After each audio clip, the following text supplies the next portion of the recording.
Hi, I'm Mark Zipp, Crocker Farm Auction. I'm here to discuss a great example of Central Pennsylvania stoneware that we'll be offering in our October 28th auction. This jug was made by the renowned Harrisburg potter Frederick COWDEN, son of John COWDEN, about 1880. This was made during a period when the COWDEN pottery was making less and less brush decorated ware, and they were starting to move into stencils. This piece, however, really flies in the face of that, as it is decorated with a fantastic Indian chief's bust. There's only a handful of figural decorated pieces of F.H. COWDEN stoneware known, and we've offered a couple of them in our auction before, but this is the first example of Central Pennsylvania stoneware, period, that we've seen that's decorated with an Indian.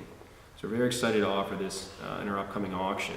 You can see this chief has a relatively artistic brushwork. So whoever the decorator was, probably Frederick COWDEN, had really understood the medium and learned how to do excellent brushwork outside of the typical floral style.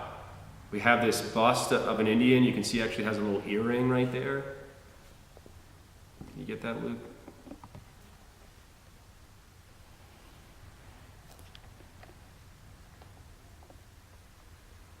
And flowing hair extending at the back. This nicely done headband trailing down the back of his head, segmented into little sections, little rectangular sections with dots in the middle of each. And of course we have feathers, which back in the day were very often eagle feathers, decorating the headdress.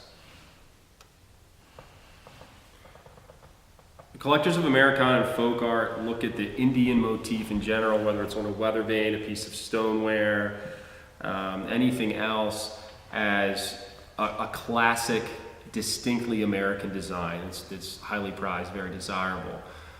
In our studies of this piece, we try to determine whether this was something possibly associated with tobacco, whether this was a piece where he just wanted to decorate with an American portrait for whatever reason, or there could mean something else. And one thing we did find is in the 1760s, in the Harrisburg area, a band of vigilantes formed called the Paxton Boys. And they were called the Paxton Boys because the area at the time was known amongst the Susquehannock tribe as Paxtang. And they were very upset about things that had happened during the French and Indian War, and things the Indians had done to white settlements, and they tracked down some what were described as peaceful Susquehannock Indians and actually killed several of them. In Millersville, Lancaster County, several of them were hiding out in Lancaster after that in a safe house. They were actually being protected in a jail. And the Paxton Boys, this large group of Scots-Irish immigrants that were fired up about what the Indians had done during the French and Indian War, found out they were hiding there and actually tracked them down and killed 15 more of them.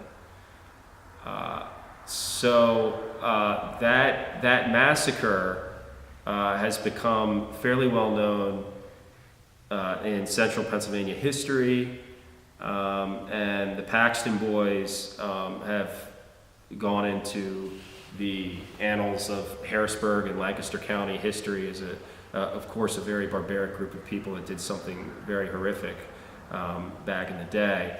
And so one possible interpretation of this piece is that this Indian may have something to do with a very famous historical story that was passed down for decades in central Pennsylvania. At any rate, regardless of the inspiration, the piece is very outstanding, and it's the depiction of an American Indian, and we're excited to offer it in October 28th auction.